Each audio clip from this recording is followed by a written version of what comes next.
সবাই শুধু বলে র্যাক শিখো র্যাক শিখো। আরে ভাই, র্যাক জিনিসটা আসলে কি? যতটা কঠিন মনে হচ্ছে আসলে ততটাই সহজ। দূর, নামটাই তো এমন, মনে হচ্ছে নাসাতে চাকরি না করলে বুঝবই না। আচ্ছা বলো তো, কাল যদি তোমার এক্সাম থাকে, তুমি কি পুরো বই মুখস্থ করবে? আমি মুখস্থ অসম্ভব। নাকি বই খুলে দরকারি চ্যাপ্টারগুলো খুঁজে বের করবে এবং অ্যান্সার লিখবে? অবশ্যই বই দেখে লিখবো। ব্যাস, তুমি র্যাক বুঝে গেছো। এক্স্যাক্টলি, র্যাগের ফুল ফর্ম হলো রিট্রিভাল অগমেন্টেড জেনারেশন। এইসব হেভি নাম বাদ দাও, সহজ ভাষায় বলো। ঠিক আছে, স্টেপ অন, কেউ এআই কে একটা কোশ্চেন করলো। ঠিক আছে।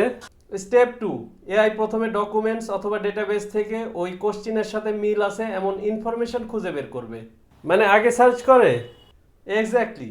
তারপর স্টেপ 3, ওই ইনফরমেশন বের করে এআই নতুন করে অ্যান্সার তৈরি করে। মানে শুধু ট্রেনিং এর মেমোরির উপর নির্ভর করে না, তাই না? একদম। তাহলে এটা তো ওপেন বুক এক্সামের মতো। এক্স্যাক্টলি, তাই র্যাক ব্যবহার করলে এআই এর অ্যান্সার হয় আরো বেশি অ্যাকুরেট, আরো বেশি আপ টু ডেট, আর হ্যালুসিনেশনও কম হয়। আসলে এতক্ষণে বুঝলাম, আসলে এত বড় নাম না দিয়ে আগে সার্চ করো তারপরে উত্তর দাও, এমনটা বললেই তো হতো। এআই এর একটা সমস্যা আছে। কি? সহজ জিনিসের নাম যতটা সম্ভব কঠিন রাখে। ঠিক আছে, আজ থেকে র্যাক ভয়ের কিছু না।